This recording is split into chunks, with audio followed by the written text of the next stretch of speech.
नमस्कार विद्यार्थी मित्रों, कक्षा 7 पाठ 4 देश के नाम संदेश। तो विद्यार्थी मित्रों, आज हम प्रश्नोत्तरी देखेंगे। तो हमारा पहला प्रश्न है, डॉक्टर कलाम ने इस ईमेल से हमें क्या सीख दी है। હવે જે એમને ઈમેલ એક લખ્યો હતો એમાં શું શીખ આપી હતી વિદ્યાર્થી મિત્રો? તો આપણે દેખીએ કે જ્યારે આપણે વોટિંગ કરવા જઈએ વિદ્યાર્થી મિત્રો, બરાબર, પછી વોટિંગ કરીને આવીએ એટલે આપણે બધી જ જિમ્મેદારી સરકાર ઉપર નાખી દઈએ છીએ કે હવે આપણે કશું જ કરવાનું નથી, બરાબર। એ જ રીતે કે આપણે જ્યારે દહેજના ખિલાફ આપણે કહીએ છીએ કે દહેજ લેવું જોઈએ નહીં, અને જ્યારે આપણા પુત્રની વારી આવે ત્યારે આપણે જ પોતે દહેજ લઈએ છીએ કે મારા એકલાથી દહેજ ના લેવાથી શું ફરક પડી જશે, એમ કરીને આપણે દહેજ લઈએ છીએ, બરાબર વિદ્યાર્થી મિત્રો। તો આ રીતે કે જ્યારે અબ્દુલ કલામ એ દેશના નાગરિકોને એક શ્રેષ્ઠ નાગરિક બનવાની अपील करे છે, બરાબર, કે डॉक्टर कलाम कहते हैं कि हम सरकार चुनने के लिए मतदान करके निश्चित ना हो जाए, बराबर। જ્યારે આપણે સરકાર ચૂનવા જઈએ છીએ પછી મતદાન કરીને નિશ્ચિત નહીં થઈ જવાનું, બરાબર, કે हम ऐसा ना सोचे कि अब हमारी सारी जिम्मेदारी के सरकार के सारी जिम्मेदारी चुनी हुई सरकार ज उठाएंगी, कि अपनी बड़ी जिम्मेदारी के सरकार ज उठा सके, बराबर, हमारे सारे काम सरकार करेगी, कि આપણે કે બધા જ કામ હવે કે સરકાર જ કરશે કે, बराबर। हमें रद्दी कागज भी कूड़ेदान में डालने की तकलीफ नहीं उठानी है। હવે આપણે સરકાર ચૂનીને લાયા વિદ્યાર્થી મિત્રો, બરાબર, એટલે એમ કહે છે કે જે રદ્દી કાગજ એટલે કે જે આપણે નકામો જે કાગળ હોય, બરાબર, એ પડેલો હોય ને તો એ આપણે કૂડાદાનમાં નાખવાની તકલીફ નહીં કરીએ, કેમ કે આપણે સરકાર ચૂનીને લાવ્યા છે, બરાબર। તો हमारे सारे काम सरकार करेगी, હવે કે આપણા બધા જ કામ કોણ કરશે કે સરકાર કરશે। हमें रद्दी कागज भी कूड़ेदान में डालने की तकलीफ नहीं उठानी है, એટલે કે જે તમારો કાગળ હોય, બરાબર, રદ્દી કે કૂડો કચરો પણ નાખવાની તમે તકલીફ આપણે નહીં કરીએ, કેમ કે આપણે સરકાર ચૂનીને લાયા છે, એટલે કે બધું હવે આપણે સરકાર ઉપર જ કે આપણે નાખી દઈશું, બરાબર। सामाजिक समस्याओं के बारे में भी हम हमारा स्वार्थ ही देखते हैं, આપણે જે સામાજિક સમસ્યાઓ છે એમાં પણ આપણે આપણો સ્વાર્થ ગોતીએ છીએ कि बाहर से कि दहेज का विरोध करके चुपके से दहेज ले लेना ये बहुत ही गलत बात है। बाहर तो તમે દહેજના ખિલાફ તમે બોલો છો કે દહેજ લેવું જોઈએ નહીં, પછી પોતાની જ્યારે વારી આવે ત્યારે પોતે દહેજ લઈ લે છે, બરાબર। તો इस प्रकार इस ईमेल से डॉक्टर कलाम ने हमें एक सच्चे नागरिक के रूप में अपनी जिम्मेदारी निभाने की सीख दी है।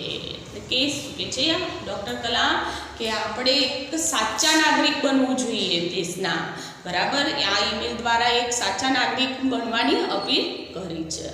तो विद्यार्थी मित्रों, दूसरा प्रश्न देखिए, दूसरे देशों में और हमारे देश में हम जो व्यवहार करते हैं इसमें क्या अंतर है।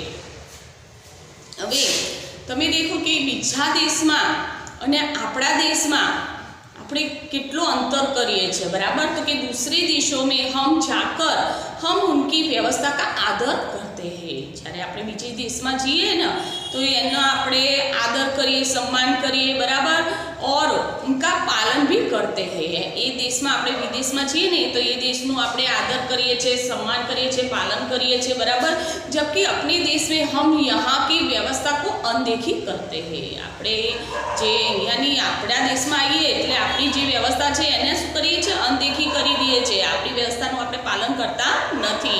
दूसरे देशों में हम उनके स्वच्छता संबंधी नियमों का पालन करते हैं। આપણે જ્યારે બીજા દેશમાં જઈએ ત્યારે એમના જે સ્વચ્છતાના નિયમો હોય એ નિયમોનું આપણે ચુસ્તીથી પાલન પણ કરીએ છીએ। ગાડી उनके नियमों के अनुसार ही चलाते हैं, જે દેશમાં જેટલી નિયમના અનુસાર ગાડી ચલાવવાની હોય તો આપણે એ રીતે જ આપણે ગાડી ચલાવીએ છીએ। उन देशों में बेईमानी करने की हिम्मत नहीं करते, બીજા દેશમાં જઈએ तो આપણે बेईमानी करवानी पण हिम्मत करता नहीं, परंतु अपने देश में हम न स्वच्छता का ध्यान रखते हैं न गाड़ी की गति का। જ્યારે આપણા દેશમાં આવીએ વિદ્યાર્થી મિત્રો ત્યારે ના આપણે સ્વચ્છતાનું ધ્યાન રાખીએ છીએ ના ગાડીની ગતિનું। ઈમાનદારી કે ન ગાડી की गति का और न ईमानदारी का। ईमानदारीનું પણ આપણે ધ્યાન રાખતા નથી આપણા દેશમાં, બરાબર। तो इस प्रकार दूसरे देशों और अपने देश में हम जो व्यवहार करते हैं उसमें बहुत अंतर है। બીજા દેશમાં અને આપણા દેશમાં ઘણો અંતર છે વ્યવહારમાં, બરાબર વિદ્યાર્થી મિત્રો। तो आगे का प्रश्न देखिए कि दूसरे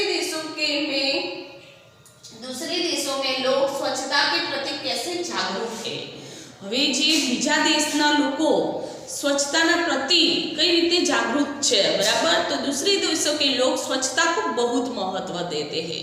જે બીજા અમેરિકા છે, જાપાન છે, બરાબર, એ લોકો સ્વચ્છતાને ખૂબ મહત્વ આપે છે। વે સડકો પર થૂકતે નહીં, સડકો પર થૂકતા નથી। જ્યારે આપણા લોકો જે હિન્દુસ્તાનના લોકો જ્યાં ત્યાં થૂકે છે વિદ્યાર્થી મિત્રો, बराबर। तो दूसरे देश के लोग स्वच्छता को बहुत महत्व देते हैं कि स्वच्छता ने खूब महत्व आपे छे, सड़कों ऊपर थूकता पण नहीं। कागज की टुकड़ी यहाँ वहाँ न फेंक कर कूड़ेदान में डालते हैं। कागजना जे टुकड़ा होय आजूबाजू ना फेंके पण कूड़ादान में ज नाखे, ज्यारे आपड़ा लोको शुं करे ज्यां त्यां फेंकी दे छे, बराबर। तो के अपने के उसके के जे टुकड़ा होय छे, बराबर, कागजना ए कागजना टुकड़ा पण ज्यां त्यां ना फेंके अने सड़क जे कूड़ादान देखाय त्यां ज अंदर नाखे।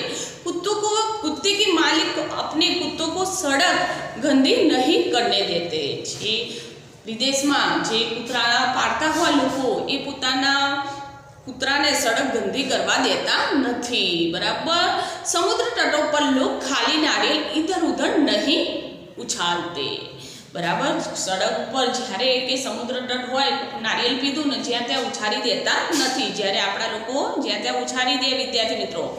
वे अपने रेलवे स्टेशन को साफ सुथरा रखते हैं, પોતાની રેલવે સ્ટેશનને પોતે સાફ સુથરા રાખે છે, ચોખ્ખું રાખે છે કે, बराबर। तो इस प्रकार दूसरे देशों के लोग स्वच्छता के प्रति बहुत जागरूक है। બીજા દેશના લોકો પોતાની સ્વચ્છતા માટે પોતે જાગૃત છે। આપણે જાગૃત થઈશું તો આપણો દેશ स्वच्छताમાં આગળ રહેશે, બરાબર વિદ્યાર્થી મિત્રો। તો आगे का प्रश्न देखिए। हमारे देश की व्यवस्था को हम कैसे सुधार सकते हैं। वे આપણે વિદ્યાર્થી મિત્રો આપણી જે વ્યવસ્થા છે એને સુધારવી છે તો આપણે अपना प्रयत्न थी सुधरसे विद्यार्थी मित्रों। तो हमारे देश की व्यवस्था को सुधारना है तो हमें के स्वयं ही जिम्मेदारी लेनी चाहिए। आपणे पोते जिम्मेदारी लईशुं त्यारे आपणा देशमां के सुधारो तमने देखाशे, बराबर। तो अपनी जिम्मेदारी हमें दूसरों पर नहीं डालनी चाहिए। अपनी जिम्मेदारी बीजा पर नहीं नाखवानी कि भाई के नगरपालिका के काम नहीं करती के आ नहीं, पण अर्धी जिम्मेदारी आपणी पण छे, बराबर। तो हमें अपनी जिम्मेदारी दूसरों पर नहीं डालनी चाहिए।